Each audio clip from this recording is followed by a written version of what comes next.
formas de verificarla a través de la denominada causa de simplificación.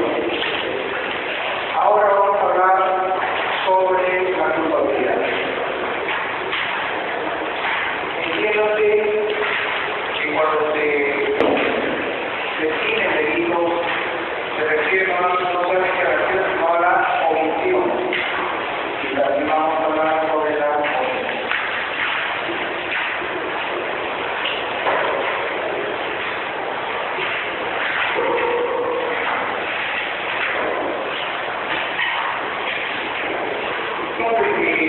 La tipicidad reduce a verificar si un hecho de la realidad puede ser subsumido dentro de un tipo penal. Si ese hecho de la realidad puede ser subsumido dentro de un tipo penal, no quiere decir específico. No puede ser subsumido dentro de un quiere decir atípico. La forma más conocida para solucionar la carencia de tipicidad de una acción imputada es la excepción de procedencia de acción. Funciona sobre todo en casos de delitos especiales en los que, faltando una calidad especial que exige al sitio o al sujeto activo, se declara, se archiva, se declara archivamiento del caso. Es el caso de los funcionarios superiores públicos, en los que, como Carpista, por ejemplo, no puede ser incriminada autora de un delito especial por el cual solo puede responder de los pobres, ¿no? Entonces no hay forma de concluir. Si eso ocurriera, se le pone término a esta investigación a través de procedencia. Hablamos también sobre la tipicidad y dijimos de que determinar si una acción era antijurídica o no suponía hacerlo a través de las causas de justificación. Por tanto, en presencia de una causa de justificación como la legítima defensa, concluíamos que la acción era jurídica. Es decir, si alguien actúa en legítima defensa, la acción de quien lesiona eventualmente mata en legítima defensa no es antijurídica, sino jurídica. Lo mismo ocurre si se actúa en estado de necesidad, en el ejercicio regular del derecho, en el cumplimiento del deber o con el consentimiento de la propia víctima. Muy bien. Ahora nos referimos al tercer elemento de la estructura del delito, que es la culpabilidad.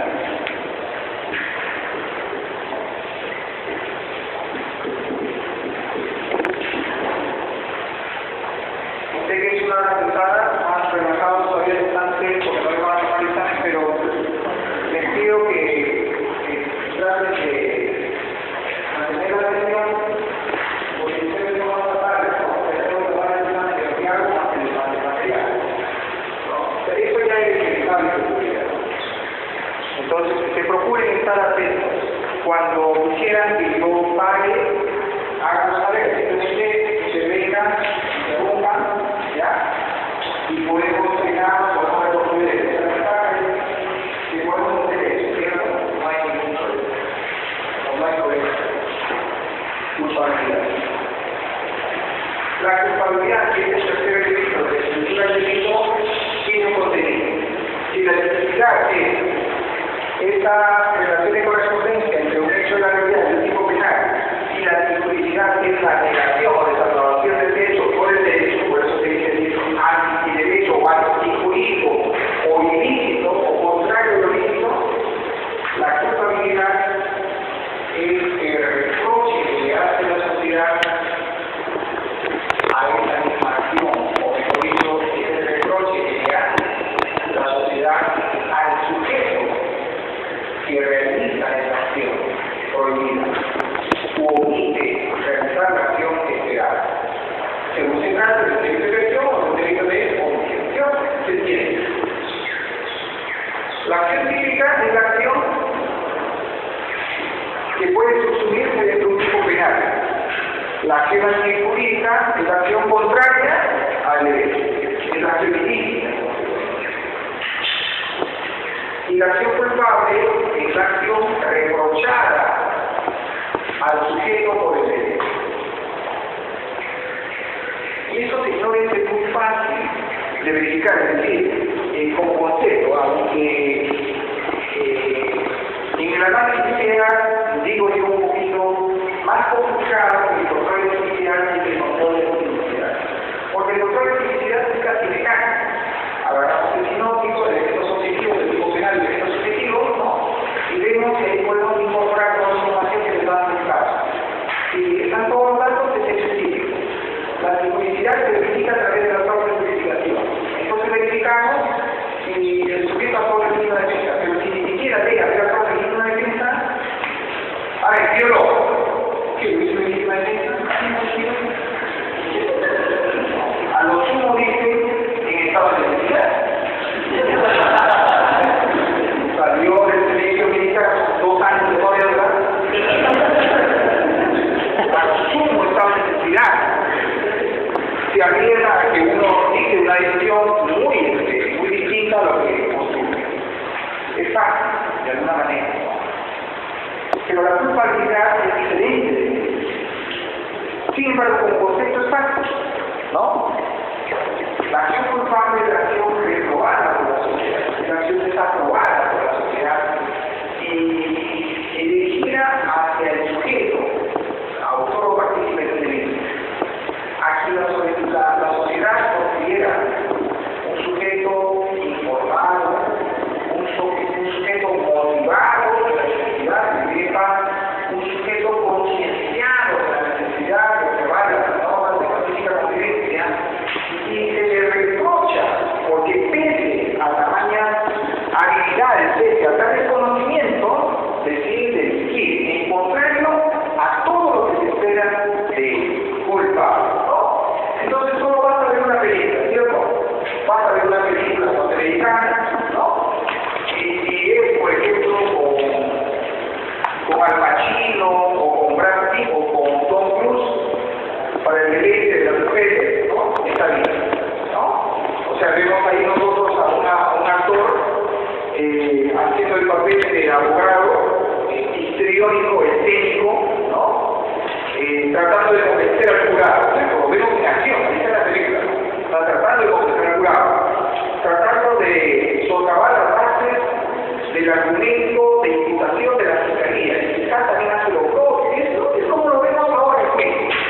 Claro que para poder igualar a ese proceso norteamericano tenemos que ponernos lentes entre dedos, porque los abogados que concurren y la preparación que tienen es tan pobre que no logran sorprendernos a nosotros. O sea, como hicieron los jueces de vez en cuando se sorprendió por un buen argumento. A veces caen abogados de Lima, ¿no? A veces vienen algunos de Trujillo, ¿no? Por ejemplo, hemos tenido en alguna ocasión a Fidel Razaguara, ¿no?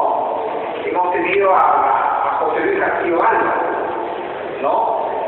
Por supuesto a Percy García Cabello, pero tienen en común algo que a ustedes les da una tremenda ventaja. Ellos son teóricos. Y como teóricos, seguro, en alguna ocasión no han tomado combi, no se han subido una montaña. Entonces aquellos que viven en una burbuja, y se agotan en ella, y de pronto salen de la universidad al matrimonio y no han tenido tiempo para dedicarse a caminar por las calles, ¿no? Sean robados, no sé, no tienen ese conocimiento, no tienen experiencia, que es lo que a ustedes y a nosotros seguro nos sobra, no tienen experiencia, son absolutamente de otro planeta, en común los tres, son teóricos del derecho. Y yo he tenido mucho respeto por la teoría penal, todavía la tengo porque eso es lo que sé, ¿no? Pero si no la matizamos con la práctica, si no la matizamos con el caso, es imposible entender la teoría, es sumamente aburrido. O sea, en horas que superan al almuerzo, hablar de teoría del derecho es horrible. O sea, tenemos que vincularlo a la práctica. ¿Qué tienen en común? Que nunca aterrizan en la defensa, nunca. Y van, argumentan, desarrollan, enlazan, vinculan, pero nunca aterrizan. Los tres británicos. Percy García Cabello fue decano de la Facultad de Derecho de la Universidad Particular de Piura, rector de la Universidad Particular de Piura, después de ser alumno de la Facultad de Derecho de Piura. discípulo de Montevideo, padre, entonces tuvimos una carta de presentación extraordinaria. Él decidió, después de convencerse de su realidad, dedicarse a la defensa. Ahora es abogado de la historia, no se quiero decir en Lima. Se ha enrolado en un estudio, no recuerdo cuál, pero está haciendo defensa. Pero por hoy, ¿no? Como Claudio Pizarro, no tiene maquillado. ¿Por qué? Porque no es buen abogado. ¡Qué ironía! No es buen abogado. Entonces, si hay una cosa así media, lo dejan, ¿no? Si no, lo tienen como abogado investigador del estudio. Es decir, crear los argumentos para que el abogado escénico, que son otros, salgan a hacer su trabajo. Castillo Alonso, que mantiene un léxico firme, muy claro, muy convincente. Sin embargo, ahí va, y el caso está lejos. Y el caso sigue abajo, no lo toca. Y el otro es el colorado Fidelito, desde la afuera de Chota, donde es su ciudad natal, fue arriba. Y hasta antes de que lo consideraran en algún estudio, él trabajó todo su tiempo en la biblioteca de la Universidad de San Marcos. No es un abogado. Por eso, o sea, las universidades tienen que cuidar que sus abogados no sean solo teóricos, sino tienen que ser prácticos. Porque, por favor, pónganse a pensar, el derecho no es sino una disciplina evidentemente práctica, que tenga contenidos como se precie de ser ciencia también. Tiene que tener, como toda ciencia, contenido, objeto, materia, metodología científica, pero no puede dejar de ser lo que te digo dije, una disciplina evidentemente práctica. Entonces, cuando ellos establecen defensas, no lo hacen mirando el caso. No lo hacen. La película norteamericana nos presenta a alguien que sí el caso, a alguien que es un abogado formado para el caso, a alguien que es absolutamente técnico. Por eso no ponen a cualquiera, ponen a Brad Pitt, ponen a Tom Cruise, ponen a Guitarra Cortada, al Pacino, señor actor, ¿no? Que hizo hasta de, ¿cómo se llama esta? Y ahora yo resulta, no, pero hay otra que es una obra de la Edad Media. ¿Padrino? No, pero es una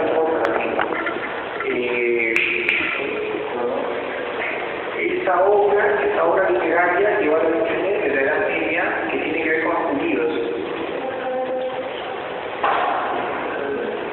¿Cómo es? No escucho. El mercado de Shakespeare. Es extraordinario, es polifacético. Entonces, ustedes ven la película, ¿no? Y ven al abogado escénico tratando de convencer al jurado. Aquí aborda su propósito. Es un momento, puede durar 15 minutos, puede durar 30 minutos, como puede durar 10 minutos, pero tiene que hacer todo lo necesario para convencer al jurado. En el caso de nosotros, a nosotros pueblos, porque no tenemos jurado. Muy bien. Hagan su trabajo. El jurado está atento, ¿no? Como ustedes hasta ahorita.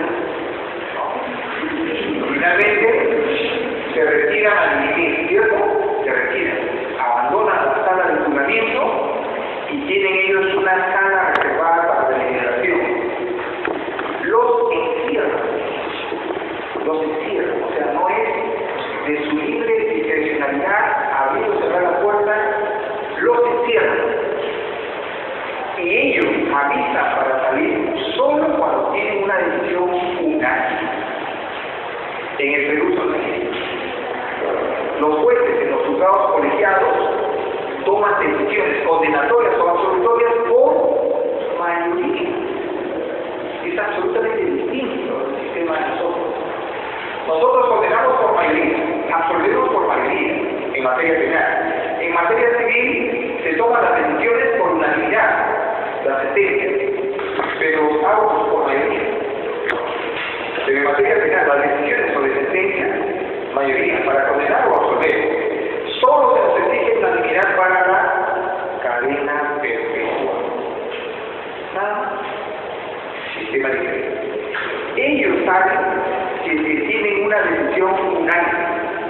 Si no tienen una decisión unánime, se quedarán. Entonces, los 20 minutos de deliberación o la hora, 3 horas puede convertirse en un día, en 2 días, en 3 días. Y les aventarán su comida como reos, porque no pueden salir. No pueden salir, señores, hasta que tengan una decisión unánime. Que finalmente, pese a sus esfuerzos, no toman una decisión unánime, simple y llanamente no hay decisión. Y el juicio se tiene que renovar por otro jurado. Imagínense poner en un jurado, un chotano, un arquitecto, seguro no hay decisión. De hecho, no hay decisión. Entonces, imagino que Dios cuidará también de no poder hacer como ciudadanos, ¿no? El jurado válido tiene una decisión por unanimidad. Retoman su lugar en la sala de audiencia. ¿Han visto ustedes la película? Y el juez les pregunta, señores del jurado, ¿tienen ustedes una decisión ya? Y uno de ellos, el gobernador, el sobón, ¿no?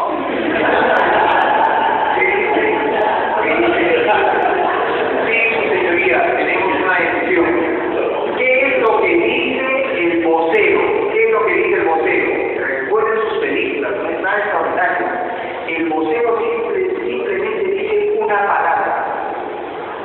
En realidad, alternativamente, en un universo de 2 palabras, dice solo una. ¿Qué es lo que dice el jurado?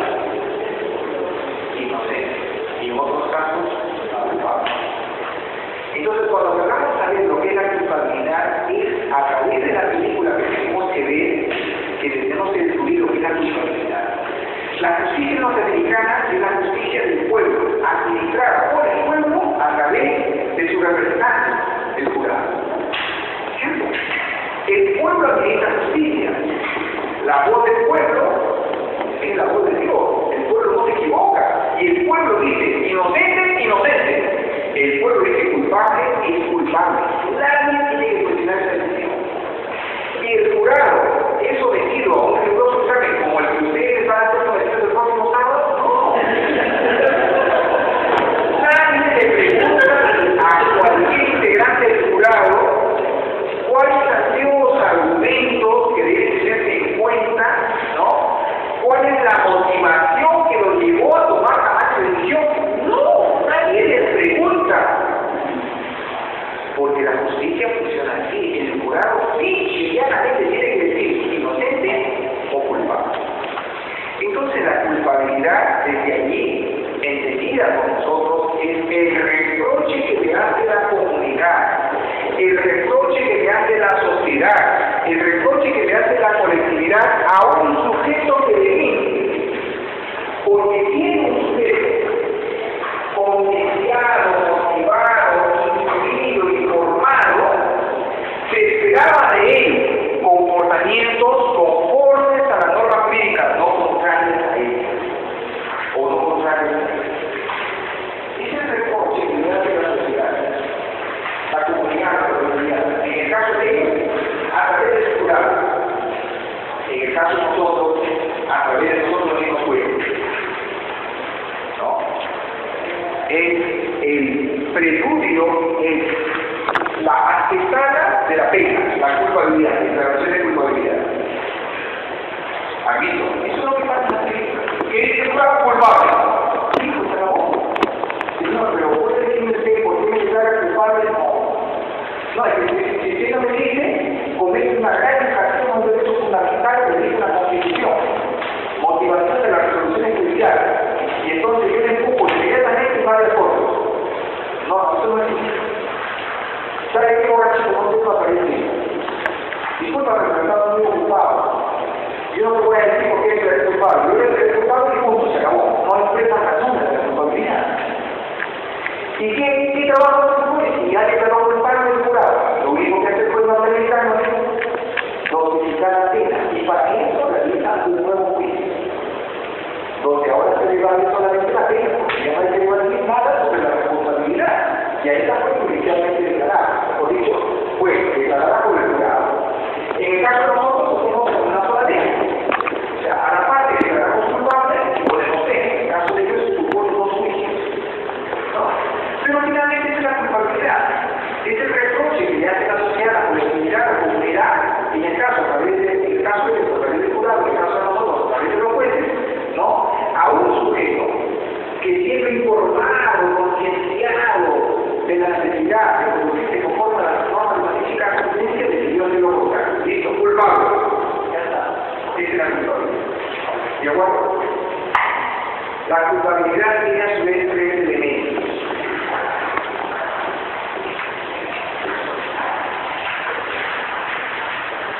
El primero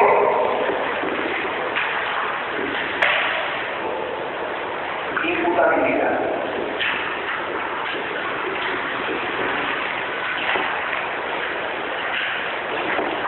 Conciencia, entiendo conocimiento, conciencia de la simplicidad de la acción.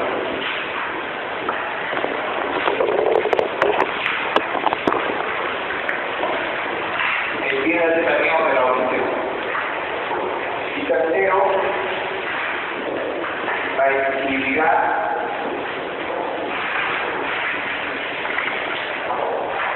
de una conducta diferente.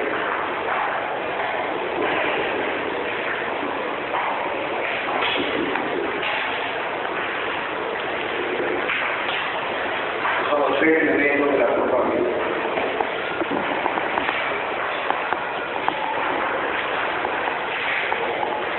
Muy bien, entonces, en un contexto hipotético, cuando nosotros analizamos la culpabilidad, es porque hemos analizado antes la simplicidad y la simplicidad.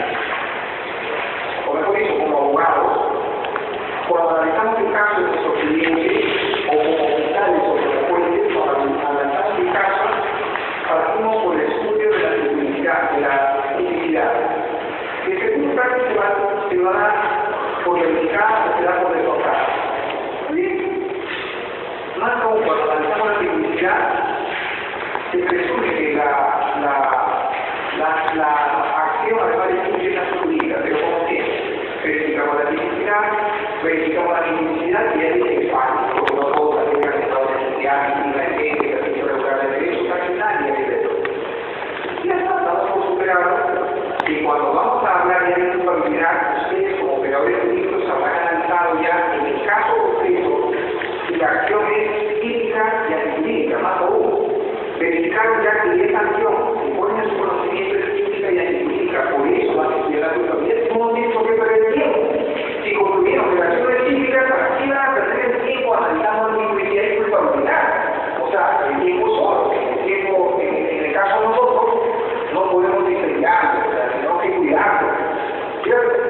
Además, o sea, si ustedes tienen una formación adecuada, tienen capacitación idónea, va a llegar el momento en que si una época como los abogados no certificados por hora, los abogados no cobran por caso, cobran por hora.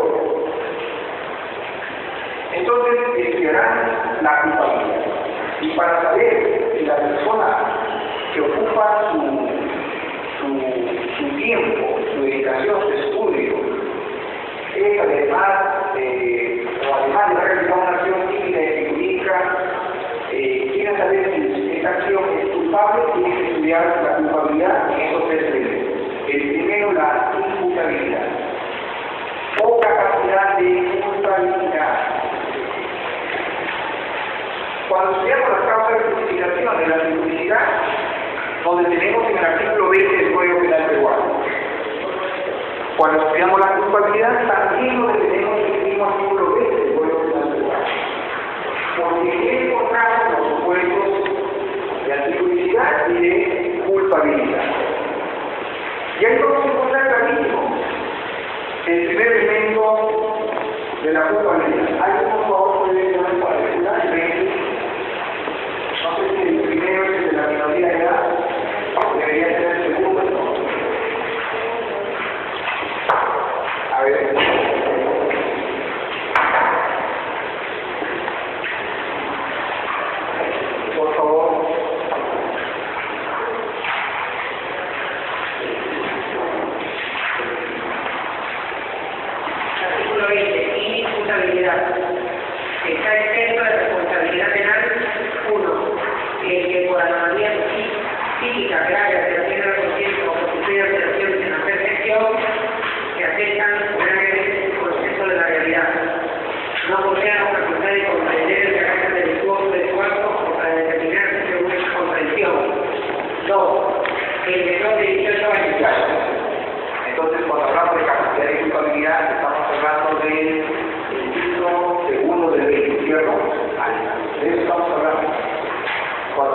responsabilidad estamos hablando del capítulo 20 y ahí nos dice cuáles son los supuestos de falta de capacidad de culpabilidad. Es decir, nos habla el 22, no nos habla no nos habla de imputabilidad, sino nos habla de inimputabilidad. ¿Qué es lo que dice? O sea, la imputabilidad es la capacidad, la inimputabilidad es la ausencia o carencia de capacidad. Así es simple, ¿cierto? ¿Quiénes no tienen capacidad de culpabilidad? ¿Quiénes no pueden ser considerados imputables? Aquí lo menciona, 3 supuestos. Ahora, por favor, menciona de nuevo, ahí mencionan 3 casos. ¿El menor que obra? No, el segundo, vuelve a leer, por favor. Está exento de la responsabilidad penal. 1. El que por anomalía psíquica, grave alteración de la conciencia o por sufrir alteraciones en la percepción, que afectan gravemente su concepto de la realidad, no posee la facultad de comprender el carácter delictuoso de su acto o para determinarse según esta comprensión. Muy bien. Ahí vamos a detener nuestra atención porque eso es muy importante. Menciona 3 supuestos: anomalía psíquica, grave alteración de la conciencia o problemas en la percepción. Alteración de la percepción. ¿Sí? Pero no se define en eso el código, dice cualquiera de esos supuestos, entiéndase, siempre y cuando por causa de esos supuestos no se encontrara incapacidad de darse cuenta de la dificultad de su acción o conducirse conforme a la pretensión, a ese conocimiento, ¿cierto? Así, el que debido a la anomalía psíquica, grave alteración de la conciencia o por sufrir graves problemas de la percepción, no se encontrará incapacidad de, ¿cómo dice? Que afecta gravemente su concepto de la realidad, no posee la facultad de comprender el carácter delictuoso de su acto o para determinarse según esta comprensión. Veámoslo por partes. Primer supuesto, anomalía psíquica. Bueno, la anomalía psíquica nos lleva a varios supuestos de esto es psiquiatría.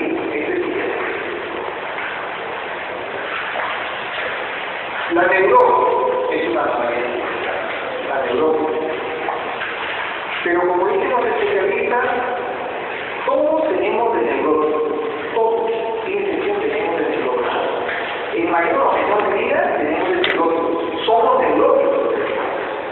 Somos escrupulosamente virtuales, somos escrupulosamente limpios, temerosos de la enfermedad.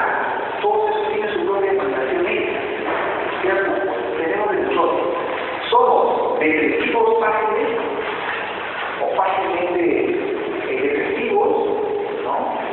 Neuróticos.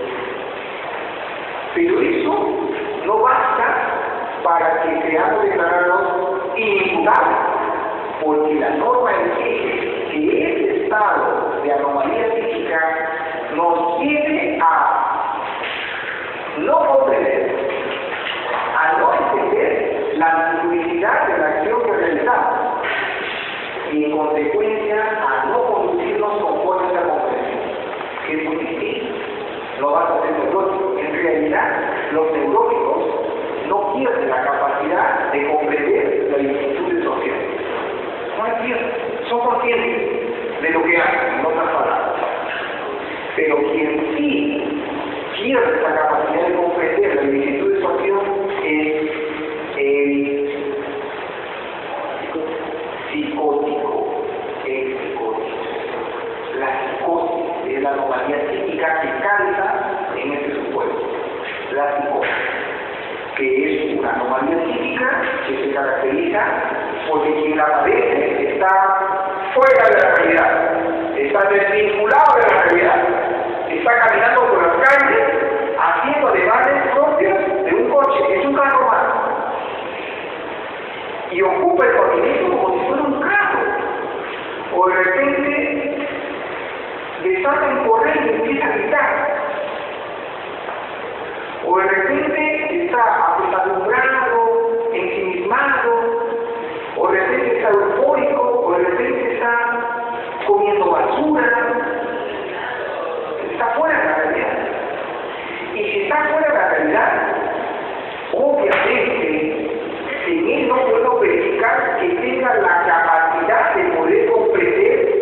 lentitud de su acción y realiza obviamente alguna acción ilícita. ¿No? Che te decía que había poseído carnalmente a la loca colorada. Y lo cuenta Che. Le digo, Che, la loca colorada, mi vida.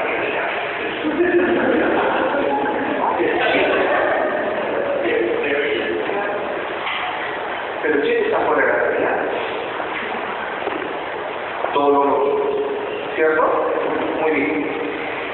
Y entre la psicosis, la más común es la esquizofrenia. La esquizofrenia.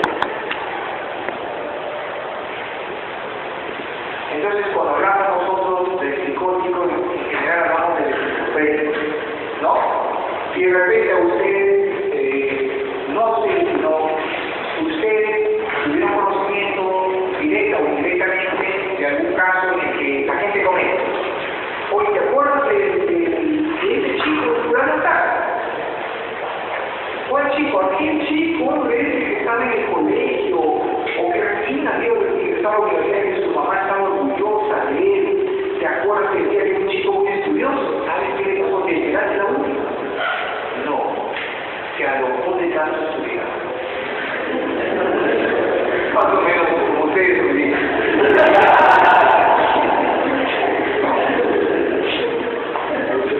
Se alojó de tanto estudiar. Señores, esto es una bella verdad. ¿Se alojó? Sí. De tanto estudiar, jamás. Nadie se aloca por estudiar. Por tanto estudiar, peor. Así que no le teman al estudio.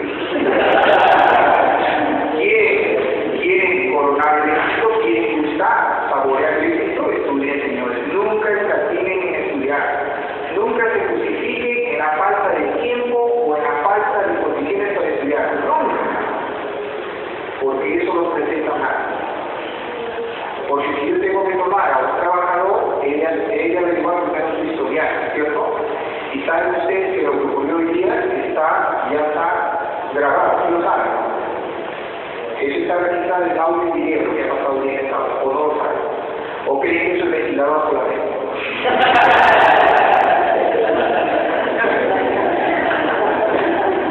Ya lo grabé todo suficiente, yo voy a encargar de decir todo. ¿Cierto? Nadie se aloca por estudiar, señores. Se alocan las personas por cierto. Esa es una anomalía típica. ¿Pero por qué? Porque el común dice, ¿te acuerdas de ese chico que ha aplicado, que era su familia, hijo único, la esperanza de su madre, que padre y madre para él, hija, que se alojó de tanto estudiar? No. Y eso, señores, se llama esquizofrenia. Es una de las razones extrañas que todavía se estudian, que no tienen cura además, que mucho preocupa a los psiquiatras, a los especialistas, porque no se puede entender cómo mentes con mucho visto de éxito prometedora se quiebran, de repente se quiebran como un cristal, son muy, ¿cómo se dice cristal que es frágil, son muy frágiles? Simplemente sí. Lo que ocurre es una infeliz coincidencia. ¿Por qué? Porque la esquizofrenia se adquiere en la adolescencia. Eso es todo. La esquizofrenia se adquiere en la adolescencia. Entonces, aplica a los chicos de secundaria terminando. Algunos ingresando a la universidad. La adolescencia, en algunos casos, en la juventud, casi nunca en la adultez. O sea, el esquizofrénico se revela que nosotros muy jovencitos. Y es la época en la que se estudia. Eso es todo, es una coincidencia. Pero la salud mental hace algo en nuestra adolescencia. Nuestros chicos se alojan en la adolescencia. Algunas veces en la juventud, por eso se asocia a la educación universitaria. Casi nunca la adolescencia. La esquizofrenia como tal. Sin embargo, la psicosis sí se advierte en la adultez. Son diferentes. Muy bien.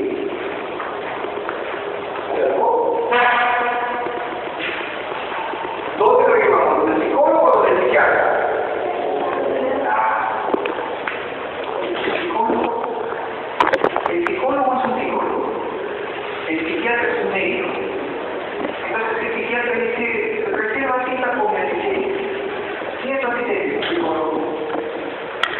piernas de niña a los hijos, apenas eso.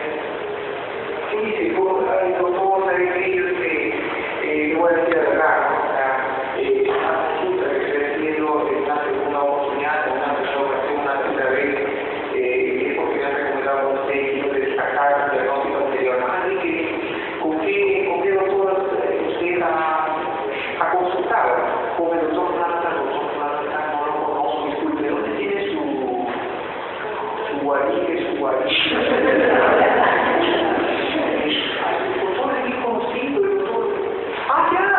Usted está hablando de psicólogo. No es doctor. Psicólogo no es doctor. El psicólogo es psicólogo. El psiquiatra es médico. Por eso indica medicina. Por eso prescribe medicina.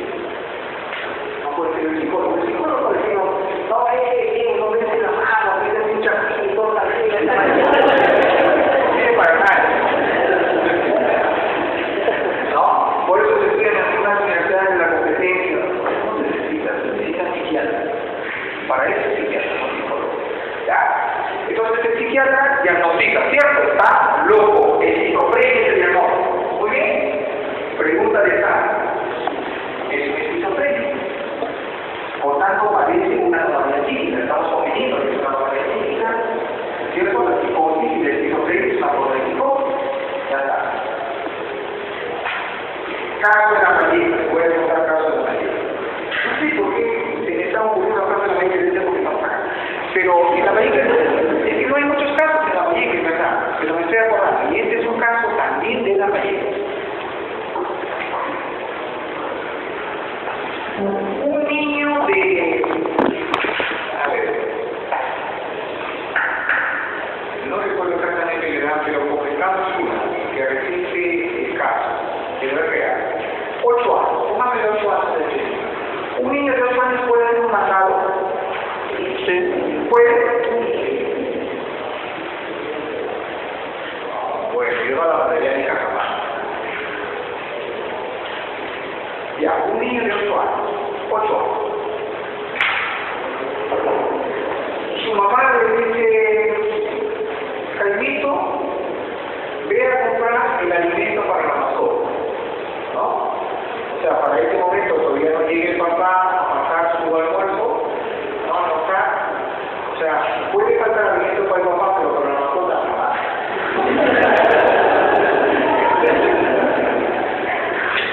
Ve, Jaimito, la valleja, ve al mercado modelo, ve al mercado a comprar alimentos para la mascota.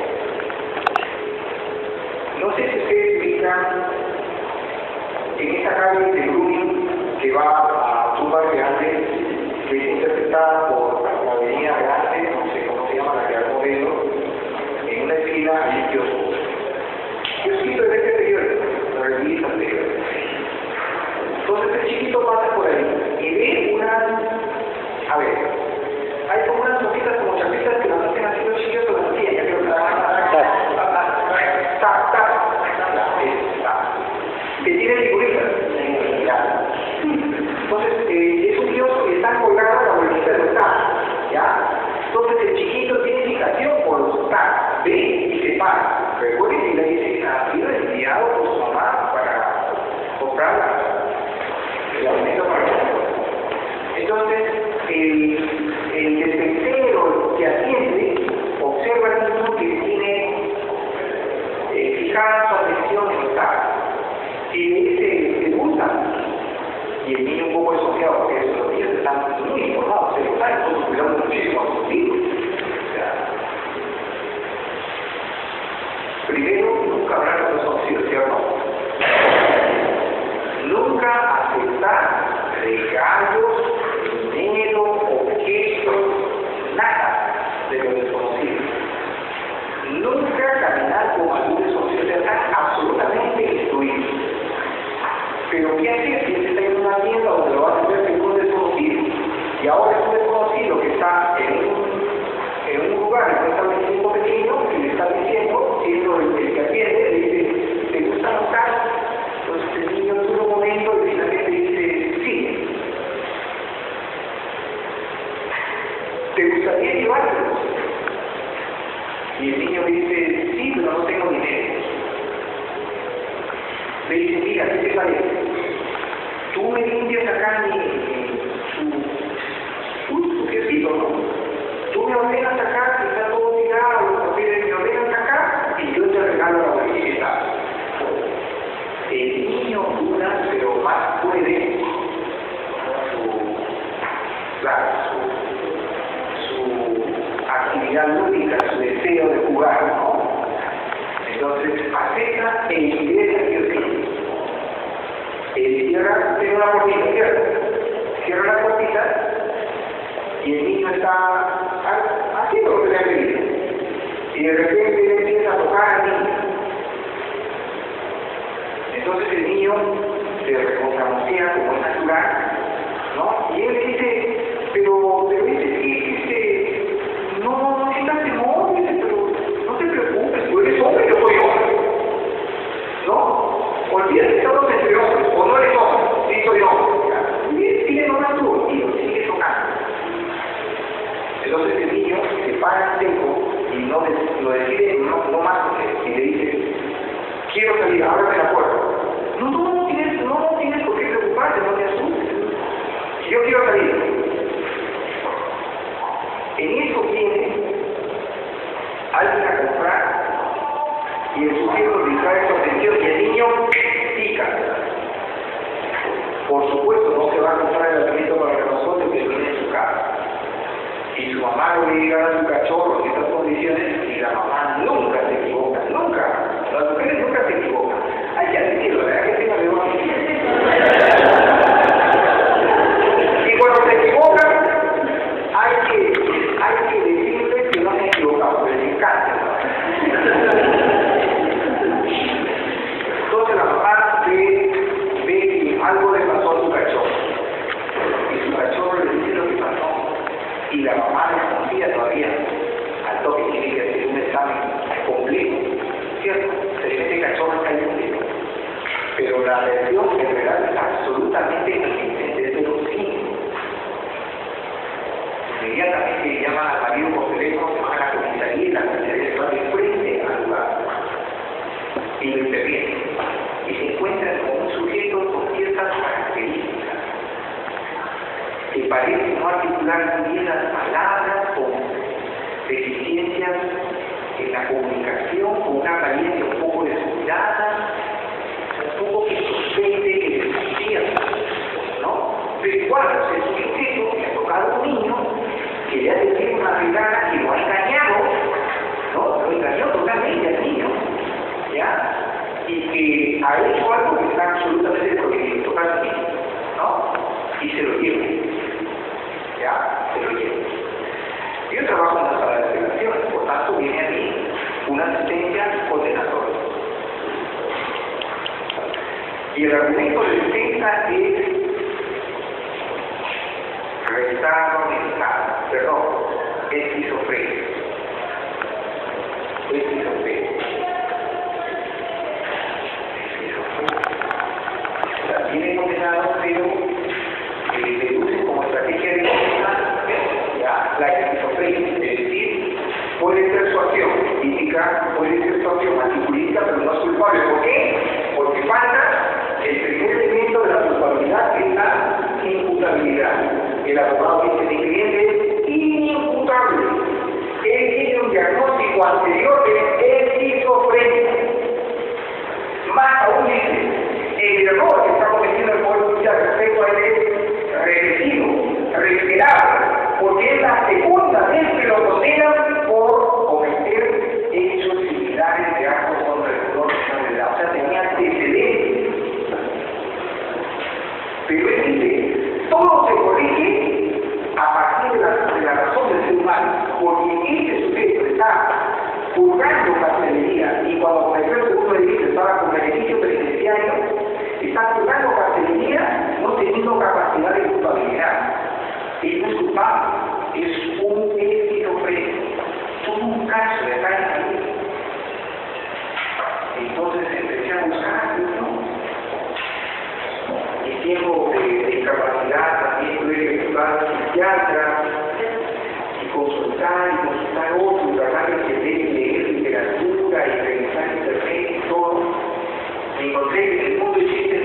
expuestas a este tipo de sucesos. Por eso hay que leer bien el artículo que se explica. Porque cuando se declara la inimputabilidad, no se dice solamente que se trata de personas que padecen anomalías psíquicas graves en relación a la conciencia, defectos de la percepción, sino se dice que como consecuencia de ello, no se encuentran en capacidad de comprender la lentitud de su acción o de conducirse según esa comprensión. ¿Qué pasa, señores? Muy simple.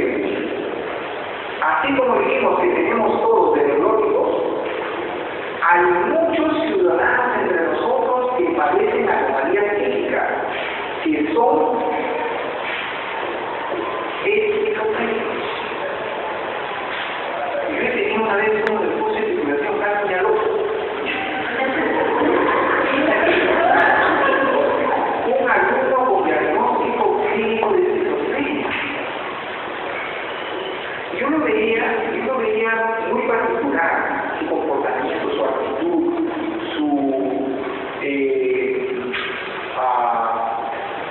su vestir, la forma como se desenvolvía, su dificultad para la comprensión, o sea, y no un caso absolutamente extraño. Bueno, entonces, señores, en este caso, obviamente hubo un diagnóstico que no podía el Ministerio Público rebatir, pero ¿cuál es la respuesta unánime? Sin importar la opción que se tome respecto a la esquizofrenia como anomalía psíquica, es que el esquizofrénico es tratado. La esquizofrenia desaparece con la muerte. La vida del esquizofrénico amenaza que se muere. Pero el esquizofrénico amenaza con vivir tantos años como nosotros. Por eso visto los loquitos, muchos de ustedes son jóvenes, y están una niña cuando ya vivía Chile, y era loquito. Y Chile sigue viviendo. O sea, viven entre nosotros. No voy a decir que de repente se desenvuelven con nosotros, pero conviven con nosotros. Están en nuestro barrio. Ellos son señores medicados, por eso tienen que ser sometidos al tratamiento médico, y ese tratamiento y la medicación la dispensa el psiquiatra, es un médico. ¿De acuerdo? Entonces, ¿qué cosa es el psiquiatra? El psiquiatra dice: la esquizofrenia no se la va a quitar a nadie, pero va a ser tratada y se evitará que sea más perjudicial para él y para los demás. Medicada y control.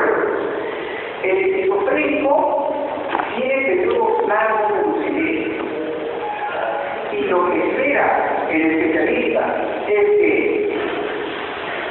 su paciente, con la ayuda de su familia, porque depende mucho de su familia, reciba su medicación tal cual, a tiempo, durante todo el tiempo que sea necesario. Porque cuando existe algún descuido, el esquizofrénico se derrumba y hace lo que se llama, yo le dije, una recaída, sufre una recaída. Y la recaída lo lleva a ser visiblemente un loco. Pero cuando está en su periodo de lucidez, es uno más entre nosotros. No voy a decir con las mismas capacidades que nosotros, pero es uno más entre nosotros. Muy bien. ¿Qué estaba haciendo este ciudadano en la calle? Atendiendo un negocio. Vendía, recibía moneda, recibía billetes y daba vuelta, y estaba consultando información abstracta. O sea, el contar es una abstracción, es una operación abstracta. La matemática es una disciplina abstracta. No todos saben multiplicar, no todos saben dividir. ¿No? Los abogados, por ejemplo, en las operaciones matemáticas o aritméticas, no conocemos cuatro, solamente dos, jamás restamos, nunca dividimos, siempre sumamos todo el tiempo multiplicando.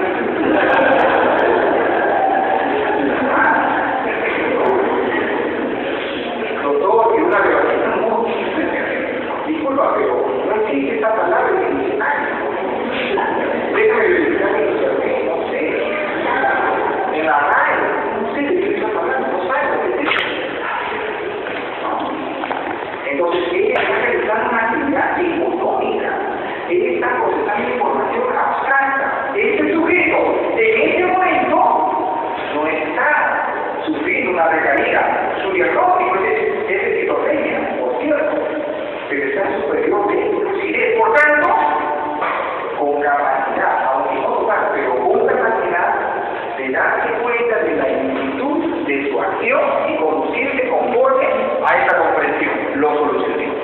y le confirmé la cartelería. Por eso hay que tener cuidado, tienen que leer el Código Penal español también, el Código Penal argentino, colombiano, chileno, lo que fuere, y compararlo con el nuestro, porque cuando se lee que alguna manera de está recibiendo una norma que no es la nuestra, no es como la nuestra. Por lo menos en el caso de nosotros, no basta padecer la anomalía clínica para ser declarado inimputable, o para que no sea abarcado por la culpabilidad, ¿sí? Abarcado por la culpabilidad. Salvo cuando esté en su periodo de, ¿cómo le llaman eso? Crisis, que están ustedes los internos, que están que ocurren sobre los internos, ¿no? Los internos o los amarran en casa, o que digan en la noche, es terrible. Entonces, eso es lo primero que hay que saber. Ahora, dice, anomalía física. Dijimos ya no la neurosis y la psicosis, entre la psicosis y la esquizofrenia. Que aparece en la adolescencia, que tiene esos cuadros, que tiene periodo de lucidez, que si es en este periodo de lucidez el sujeto actúa como omite actuar, no puede ser declarado inimputable. Lo que no significa que sea declarado, si es un hijo de asegurado, por ejemplo, sea declarado incapaz, porque lo declara, el seguro lo declara con una resolución, lo declara incapaz. ¿Ya? Pero eso es para efecto de percibir, como si fuera menor de edad, la pensión que le corresponde con un hijo menor de edad de su causante asegurado. Ese es otro tema, no estamos por ahí. O sea, ¿saben qué, doctor? Usted no puede poner en duda la incapacidad del pariente, porque acá tengo la resolución que además de dar previa, le llaman estos consejos de médicos, fundamentalistas. O sea, que se reúne un grupo de médicos que analizan la situación del hijo de un asegurado, menor de edad, pero que padece este cuadro y lo declaran incapaz. Pero eso es para efectos medicinales, pero no es para efectos penales. ¿Ya? Muy bien. Anomalía física. Ahora sí. ¿Y el retardado mental? Les dije al inicio que tenía algunas características de sujeto. O sea, que si no tuviéramos nosotros algún conocimiento, que realmente no lo tenemos en esta materia, diríamos sin mucha dificultad que es un retardado. Señores, por sus evidencias, por sus manifestaciones, la psicosis, en realidad la esquizofrenia se confunde con el retardo mental, pero son cosas muy distintas. El retardado nace retardado. ¿Ya? El retardado nace retardado. La esquizofrenia se adquiere en la adolescencia. El retardado ya no es desde nacimiento. Salvo que fue un caso particular de un accidente de tránsito, ¿de acuerdo? Pero el retardado nace retardado. Pero entonces, ¿por qué la confusión con el esquizofrénico? Porque el esquizofrénico que pierde la posibilidad, que no tiene la capacidad de vincularse con la realidad, no como cualquiera de nosotros, parece alguien ido, alguien desconectado. ¿Y quién tiene esas mismas manifestaciones? El retardado. Y una vez tuvimos un caso, donde hubo una bronca entre dos psiquiatras. ¿Ustedes se imaginan dos psiquiatras peleándose? O sea, en un servicio y un chotán. Imposible poner de acuerdo. Tú tienes tu colchón de movimiento,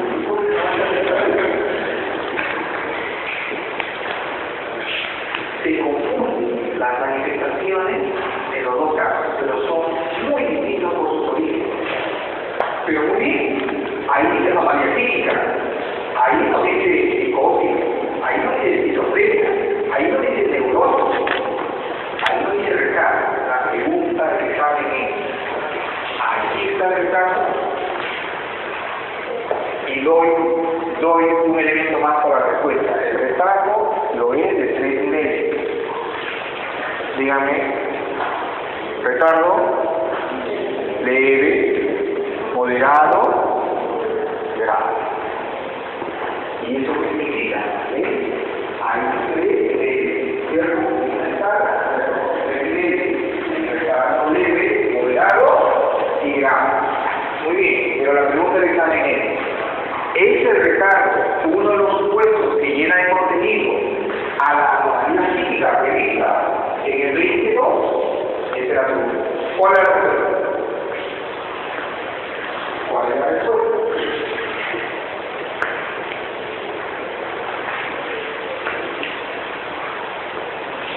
Doctor, si no está estipulado en una norma expresa, pues no sería considerado, si hay esa diferenciación, como en el artículo 20, como inimputable, en todo caso sería distinto ahí, ¿no? En el retardo mental. A ver, si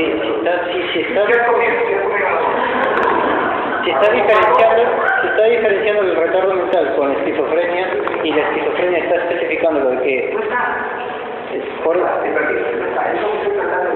eso si es que el 22 no está ni la entonces no sería solamente dice anomalía. Entonces no sería imputable ese sujeto con esta alteración de la conciencia en ese supuesto, ¿no? En el caso de la pregunta que está haciendo, ¿no? O sea, por no encontrarse tipificado, ¿no? En el supuesto. Ya no le doy más vuelta. ¿Qué me quieres decir? Que no sería imputable, pues, ¿no? ¿No sería? O sea, ¿es inimputable o es inimputable? No sería, para el caso específico no sería... Ya, pero pregunto de esta manera. Contéstame ahora. En tu contexto, con la forma que ya conoces, ¿el retardado es inimputable? No es inimputable. No es inimputable. Ya. Ahora sí entendí. A ver. Hasta donde entiendo, el retraso mental es una disminución de la edad mental. Creo que había más que la minoría de edad que la alteración física. Eso es interesante. Tu punto de vista, mira, no es muy racional tu pensamiento, pero es muy lógico. Así que es lógica muy interesante. Claro. Si dice la característica más importante del retardado es que se puede identificar con una edad, no edad, ¿cómo se dice? Somática, física, edad cronológica, sino con una edad mental de menor, porque ellos son, por su edad son menores de edad. Pero ella dice, si ellos son considerados por su retardo menores de edad, entonces deberían asociar su incapacidad al supuesto número 1 menores de edad y no al supuesto número 2, porque no hay problema, es una inferencia lógica interesante, que es rara. Porque el supuesto, el 1 es menor de edad. Y el retardado no es que presente como consecuencia de su retardo una edad no cronológica, no mental, distinta es otra cosa, pero no es menor de edad. Pero su diferencia es interesante. Por lo menos vamos a probar el curso de lógica, ¿sí o no?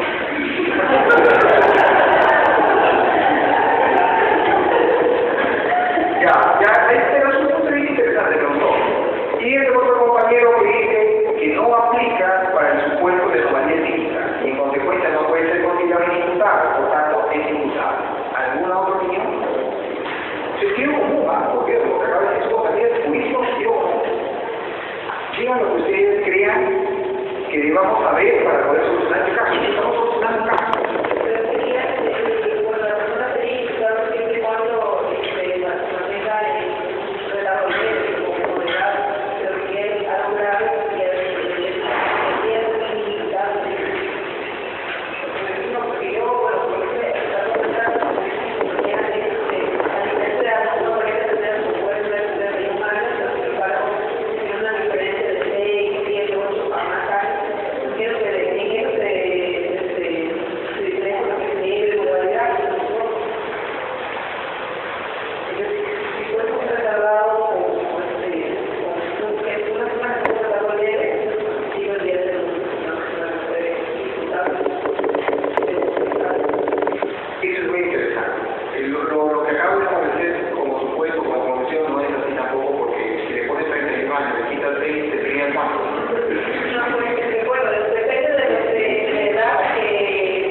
¿Dónde tenemos nosotros al retardado como retardado? Por favor, ayúdenme con el 178,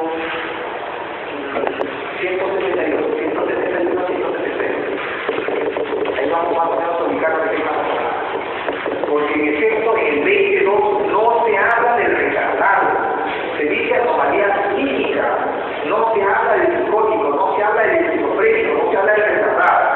Pero ¿dónde encontramos al retardado con incidencia propia? 171, 172. Violación de personas en estado de inconsciencia o en imposibilidad de resistir. Ya, ese es el 100, ya está, Y el que tiene acceso carnal con una persona por vía vaginal, anal o bucal, o realiza otros actos análogos introduciendo objetos o partes del cuerpo por alguna de las dos primeras vías, después de haberla puesto en estado de inconsciencia o en la imposibilidad de resistir, será retenido por pena privativa de libertad no menor de 10 y mayor de 15 años. ya, loco, disculpa, te dice el 173. Violación de personas sin capacidad de resistencia.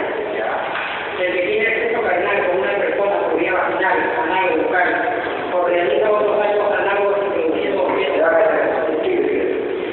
o parte del cuerpo por alguna de las dos primeras vías, conociendo que sufre anomalía psíquica, grave alteración de la conciencia, retardo mental, que se encuentra en incapacidad de resistir, Ahí está, sabiendo que padece anomalía psíquica, sigue. grave alteración de la conciencia, retardo mental,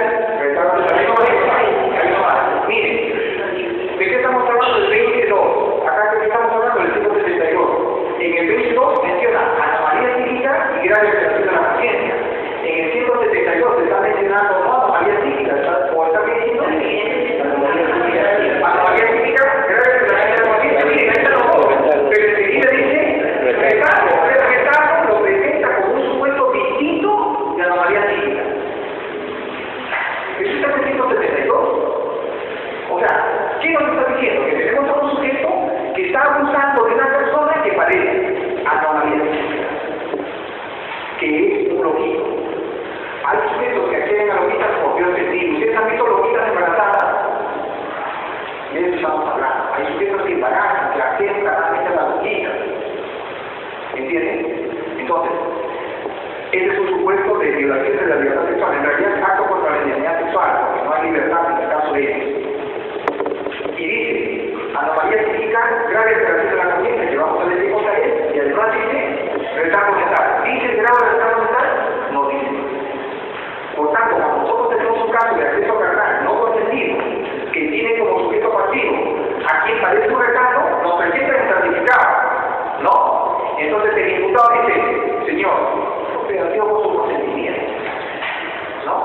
Pero ¿y qué tiene que ver? Parece el retardo mental libre, es una persona que sí puede dar un consentimiento. Estamos hablando de la capacidad jurídica para entregar un consentimiento válido. Y en verdad, el artículo está aquí porque no habla de grado de retardo. Porque si quisiéramos hablar de un consentimiento válido, ¿cómo podría serlo? Y según sus características y pronóstico de edad psicológica, es un menor de edad. Y la pregunta es cómo un menor de edad puede entregar un consentimiento válido para ser accedido carnalmente. O sea, poco importa el grado de retardo. Es un retardado. No, pero es una persona, no. Lean por favor ustedes la información que está en internet, lean y van a encontrar la diferencia entre el retardo leve, el retardo moderado y el retardo grave. Pero las dificultades para la comunicación, para el aprendizaje, son gente que no estudia, porque estudia con muchísima dificultad, pero es imposible casi que termine la primaria. La manipulación de palabras, es dificilísimo en todos los casos. La capacidad de valerse por sí mismo, de realizar algunas actividades. Entonces no lo tenemos, o sea, lo tenemos en el 172, pero no lo tenemos en el 22. Bueno, un caso, el médico, el psiquiatra, dijo, para la psiquiatría, el retardo importa una anomalía psíquica.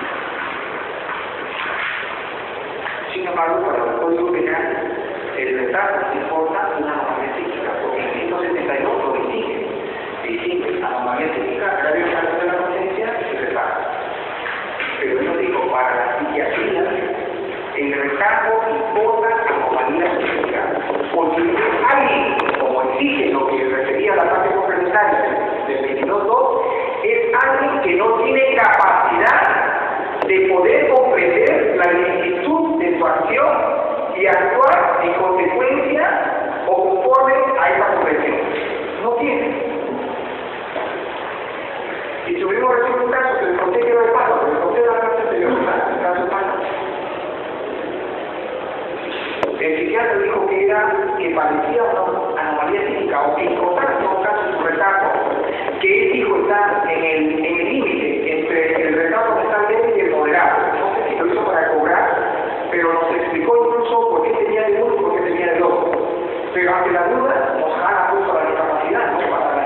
estado del Estado.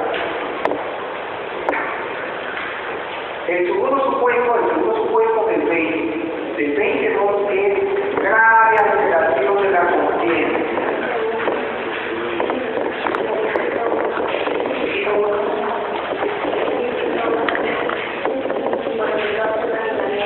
Perdón, corrijo, inciso 1, el 20, el 20, el segundo supuesto, junto a la anomalía, es la grave alteración de la conciencia. En esto nos superó el Código Penal Español, porque el Código Penal Español de 1995 consigna cuáles son los supuestos que llevan a una persona a alterar gravemente su conciencia, grave alteración de la conciencia.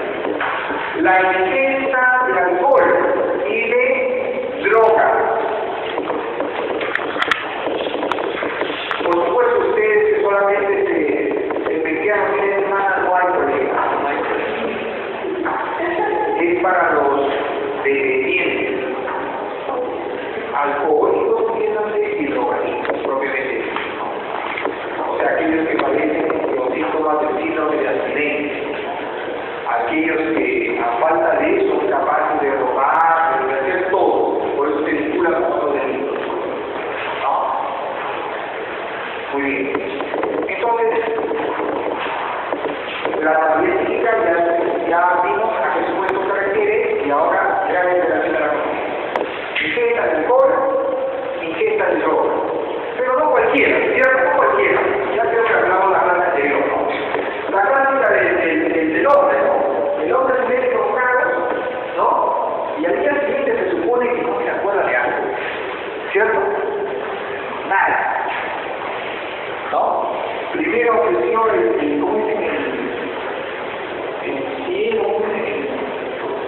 oro y el oro, ¿no? Al día siguiente, nada. No, disculpa si cometí algún crimen, o sea, son especialistas en películas, no se acuerdan. ¿Ya?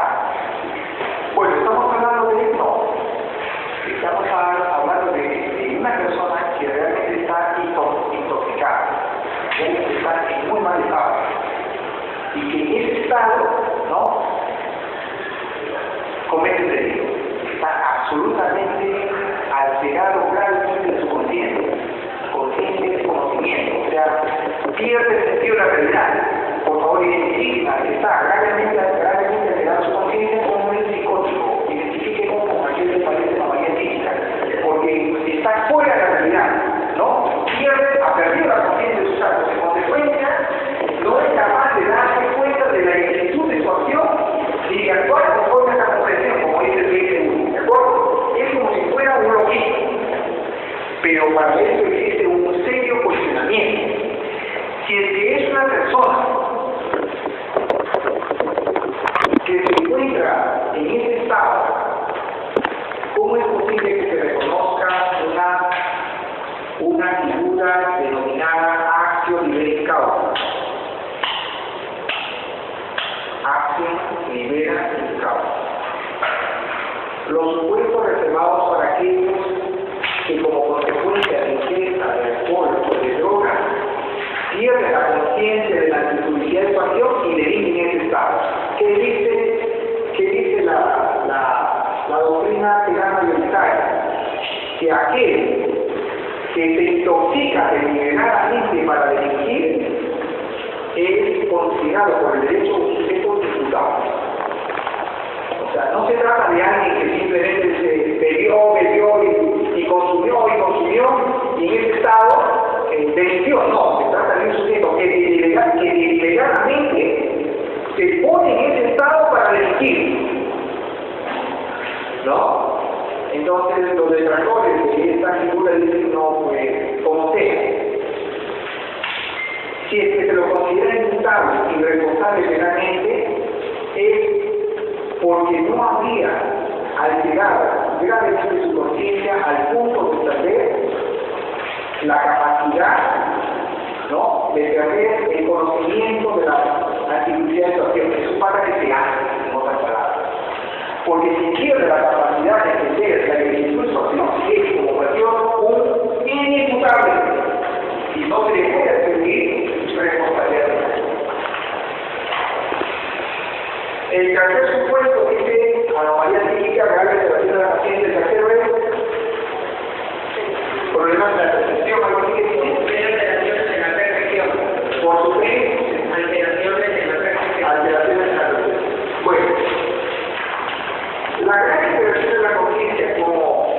La anomalía psíquica está referida a la psique del ser humano.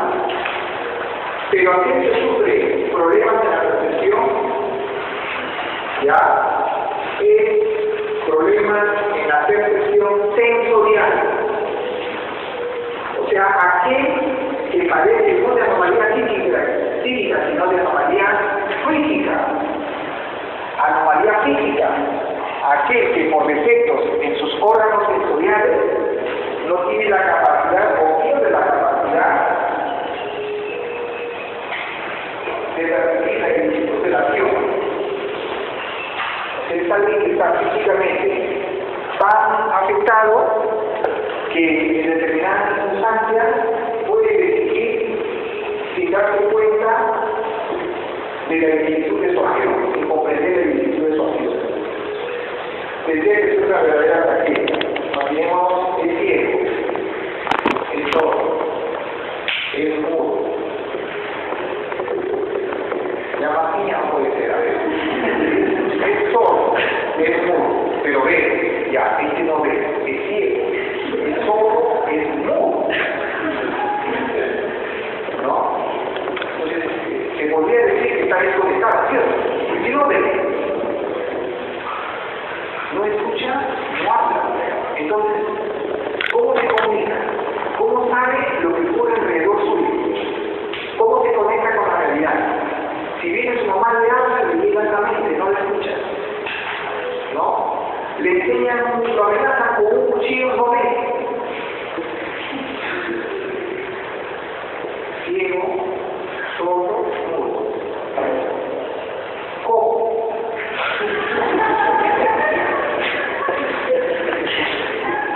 Son casos de práctica de problemas de la percepción, ¿no? O sea, personas que por defectos en su sistema sensorial, ya físico, es decir, por defectos físicos, no pueden conectarse con la realidad. Están de alguna manera fuera de la realidad.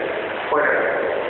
Pero hasta ahí no ven, no escuchan, no hablan, pero sienten, ¿sí o no? Sienten. O sea, si alguien los toca, sienten. Y si le juegan una broma, les toca también no deben. No sabemos, ¿cierto? Cómo van a reaccionar. Son sujetos muy extraños, ¿no? O sea, supuestos muy extraños, pero muy bien. Entonces, señores, estos son los supuestos de inimputabilidad. La inimputabilidad es la capacidad de comprender el espíritu de la acción, ¿no? El segundo elemento es el conocimiento de la necesidad de la acción. El primero es la capacidad y el segundo es el conocimiento de la identidad de la acción. En el Perú, señores, hubieron algunos casos emblemáticos a propósito de la imputabilidad. A ver, recordemos, Clímaco, Basolío, Pendeire, ¿cierto? Clímaco, Basolío, Pendeire, más conocido como el loco del martillo. Bien. Su defensa alegó inmutabilidad. ¿Por qué? ¿Por anomalía física? No, por grave alteración de la conciencia. ¿Por qué? Porque la historia, recuerden el caso, la historia es que este chico llegaba a visitar a su amiguito y junto con su amiguito subía a la parte, digamos, superior del mueble, ¿no? Donde parece que habían improvisado algún ambiente para hacer música, ese es fabuloso. Música estridente, o sea, se metían unas semejantes técnicas que se les daba por tocar música y eran músicos, ¿no? Reconocidos, ¿no? Entonces, ese es el vacilón. Entonces dicen de que él parece que ese día salió del proveedor y la que le dieron esta vez lo sacó del lugar. No, porque eso es lo que alega el abogado. Se dice que él estuvo alterado gravemente en su conciencia como consecuencia de la ingesta. Porque ellos se drogaron. Los dos chicos de esa persona, el amigo, vino como murió presente, y su amigo, en esa casa se drogaba con el cuento de la música y toda esa vaina. Por eso cuando uno de sus integrantes de familia quiere hacer música, quítele la droga, no le quiten la guitarra. Entonces, él lo que alegó, ¿tuvo éxito? No. Fue desestimado el argumento de la inimputabilidad que tiene la opinión de ley. Otro caso es el de la propia Liliana Yamoja. Uno de los argumentos, recuerden, de Liliana Yamoja es la inimputabilidad. ¿Ya? Pero ella, después de su abogado, aducía que ella, como consecuencia de esa experiencia, salió de la realidad y actuó sin saber lo que tiene, sin tener la capacidad de tener entonces la identidad de su acción. ¿No? Tampoco funciona el argumento. Recuerden que uno vinculado este caso de esquizofrénico, bueno, no sería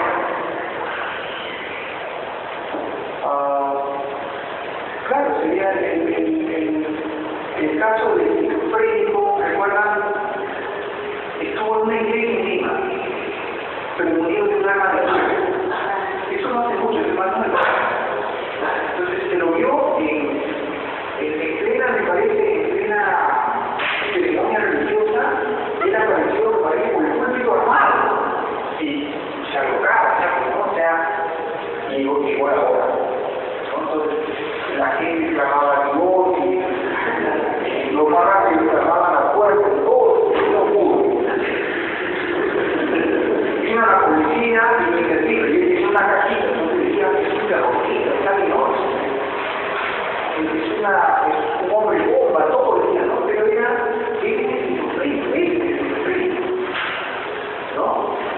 Entonces la curiosidad más grande para el Perú fue que ese esquizofrénico contó un informe psicológico favorable para obtener licencia para portar. Él poseía su arma con licencia, ni siquiera la obtuvieron intimidad por tenencia de arma de fuego sin licencia, porque el arma que tenía era suya y para portarla tuvo licencia. Entonces, por supuesto, ese psicólogo ya me imagino que no debe existir entre nosotros, porque lo desaparecieron, lo fumigaron, porque él certificó la capacidad de esa persona claramente con diagnóstico de esquizofrenia. Ese es otro caso que recordar. No hay muchos. Y acá, bueno, lo que hemos mencionado, ¿no? Sin éxito. Muy bien. Conocimiento, pregunta. Conocimiento de la responsabilidad de la pena, el segundo elemento de la culpabilidad.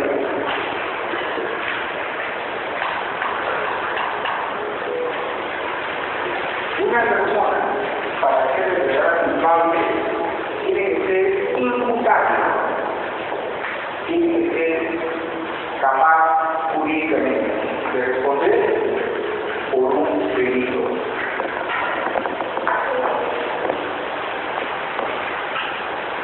¿De acuerdo?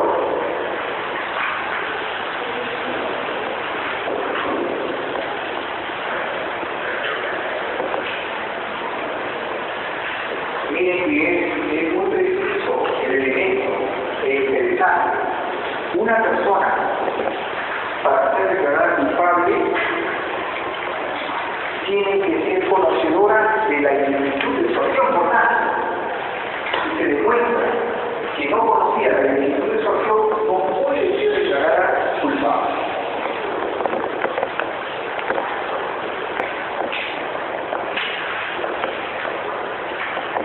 Algunos ensayan este elemento, la ausencia de este elemento como argumento de fe.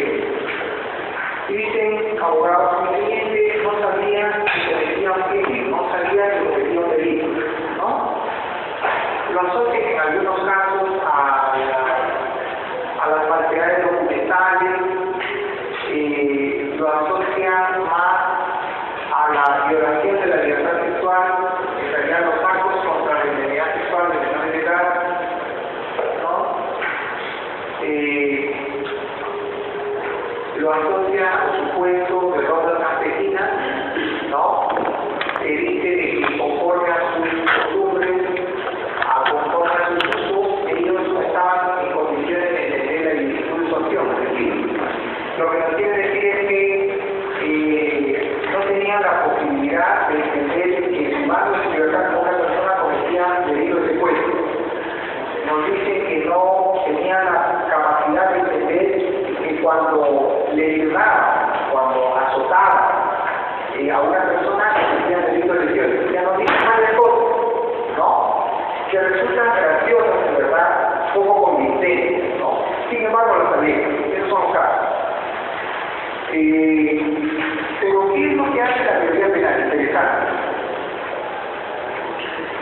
dice, no se exige esta parte de un conocimiento acabado de la magnitud de una acción. Se exige en todo caso un conocimiento presunto, hipotético, supuesto, porque ni modo que nosotros le digamos al ciudadano promedio que conozca el Código Penal peruano. Ustedes ni siquiera lo conocen, tampoco nosotros. O sea, hay más de 400 artículos que representan una cantidad superior de delitos que es imposible que los conozcamos. Pero eso no significa que si hacemos algo que calza el típico de alguno de esos delitos, aleguemos que desconocíamos la definición de la acción. O sea, ¿por qué esto, señores? Por una simple y llana persona. Porque el ser humano, desde muy tierno, es formado, es concienciado, es motivado para conducirse correctamente, para conducirse según las normas de pacífica convivencia, es decir, para evitar las ilicitudes. El ser humano está programado y formado para evitar las ilicitudes.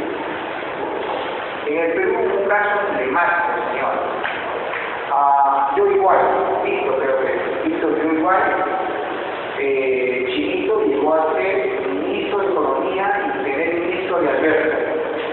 Entonces, cuando cayó Alberto, cayeron todos, ¿no? Y me parece que esa Nakazaki le sirvió a Víctor, yo igual. Ese señor vinculado a la importación de licencias cantidades de medicina china, en condiciones y licencias sanitarias muy dudosas, ¿no? Víctor yo igual.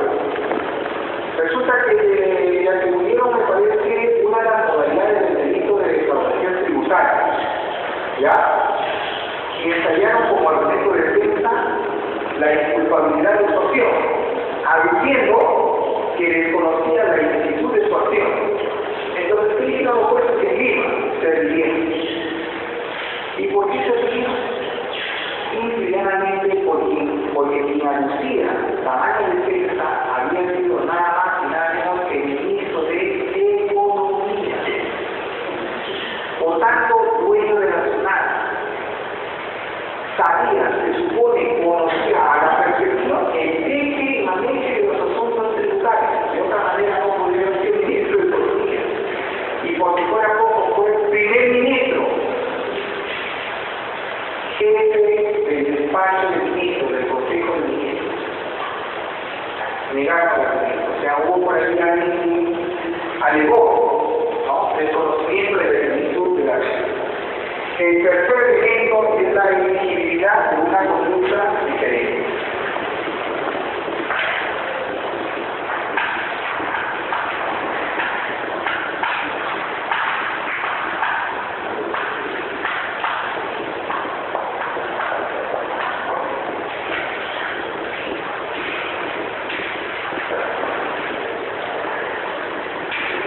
Llegamos al final de esta parte, tenemos a un sujeto cuya acción es cívica, actitudinal, y ahora estamos a punto de determinar si esta acción cívica y jurídica es la más culpable.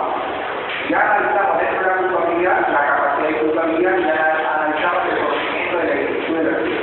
Aquí doy una conclusión. La imputabilidad se presume. El juez, el fiscal, el policía presuman la imputabilidad. Porque quien dice lo contrario, porque quien alega lo contrario, porque quien invoca imputabilidad tiene que probar. Nosotros presumimos imputable al sujeto.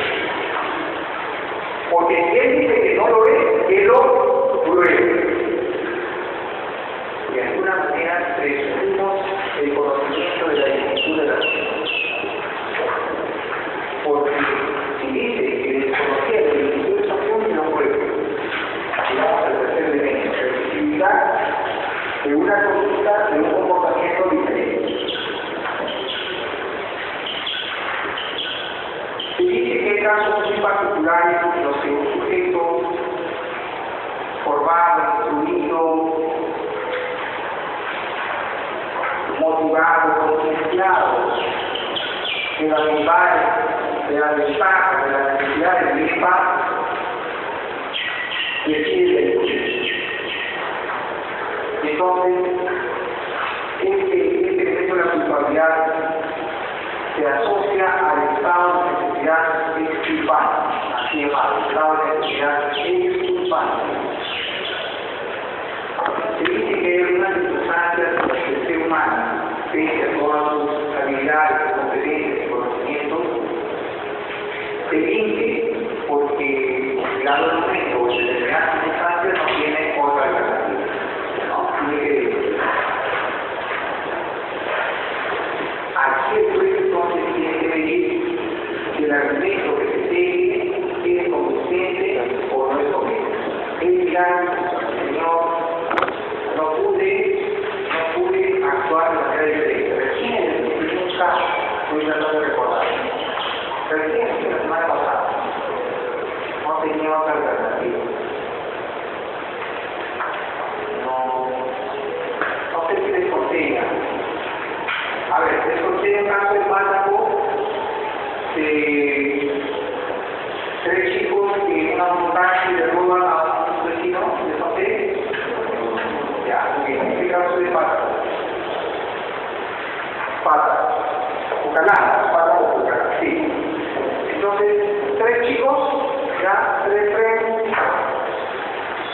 en la montaña conducida por uno de ellos, se van hacia Pucalá, por los cañaverales, y de repente encuentran a un buen samaritano solo con su mototaxi, en actitud de alerta, ¿no? Ocurre que todo parece indicar que este ciudadano espera a su destino, ¿ya? Está, como ocurre en estas circunstancias, ansioso, ¿no? Desasosegado, ¿no? Es la primera vez, ¿no? Ellos se dan cuenta que está en esta gran sabana expuesta y que cualquier terrícola, por pequeño que sea, puede depredar. Y deciden ser ellos lo que los deprede. Entonces dan la vuelta de la mototaxi y lo guardan. Y no le roban la mototaxi, sino le roban las autopartes de la mototaxi, le roban su celular, su reloj, su billetera, pero lo que más le dolió es que dentro de la billetera iba la foto de su hijo. Es para él como una figura de posesión, de algo de posesión. Y se matan, van a la fuga regresando a Pata. En el camino, una camioneta del equipo de seguridad de Pucalá nota una actitud sospechosa en los ocupantes de la foto. La sobrepasan, la cierran y los pasan. Muy bien. Y les hacen hablar y dicen, sí, en efecto, hemos tomado las pertenencias de un ciudadano, pero no tiene nada que ver con usted. Esto no es un asunto en agravio de la empresa, a nadie se explica, ¿no? Entonces, en el momento en que están llegando a un acuerdo con los señores de seguridad de la empresa, aparece la policía. Porque a ese momento ya este buen samaritano parece que había logrado, ante la presencia de desconocidos en actitud sospechosa, esconder un celular o algo así. Y había dado cuenta a alguien, y ese alguien había dado cuenta inmediatamente a la policía llegó. Entonces interviene la policía, ¿no? Y ellos simplemente dicen que a su vez los intervinieron porque lo notaron en actitud sospechosa, pero que habían ya declarado que habían sustraído las pertenencias de nuestro sujeto. Y en efecto todo coincidió. Bien, los condenados viene a estar en la apelación y el argumento de defensa es inexigibilidad de una conducta diferente. El abogado dice lo siguiente: señor, no estamos de acuerdo con la ilicitud de su acción, reconocemos que es una acción antijurídica, que es típica,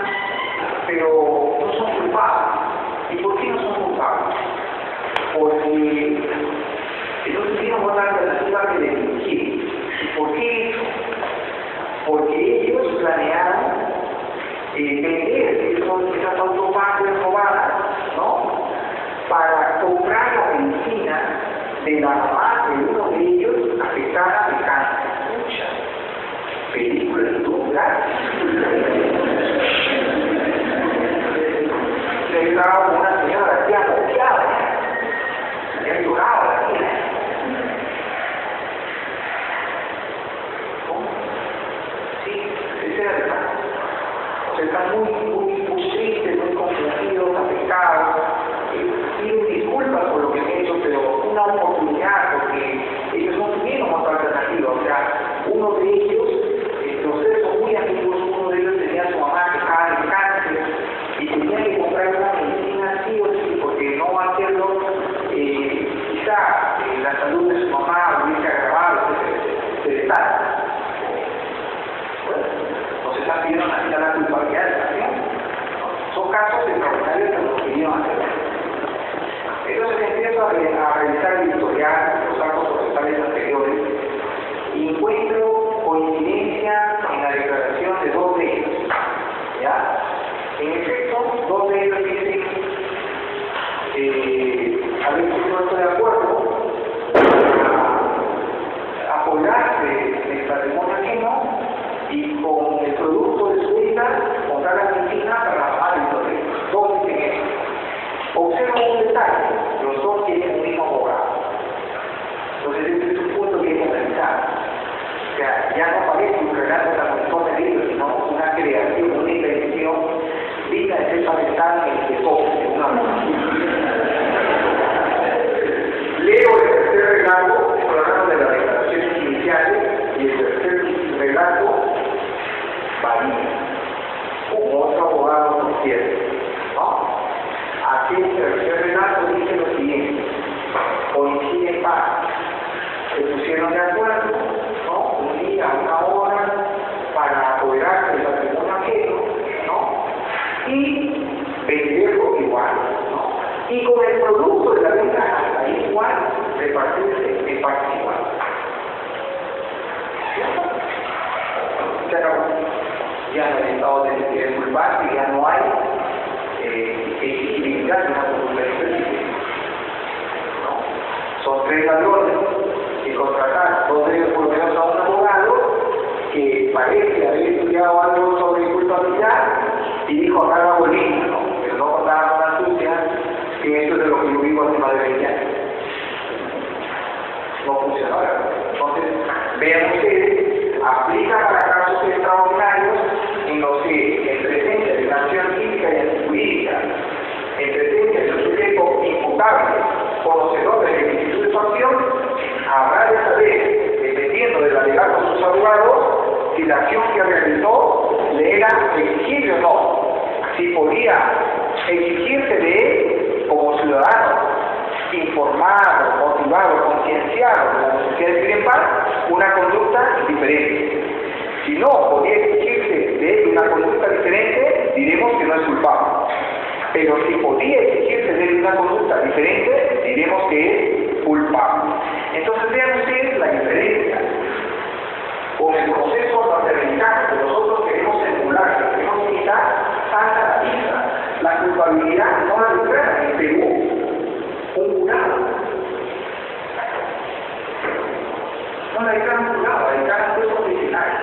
Ustedes saben que el mismo proceso a Jesucristo fue visto como un jurado.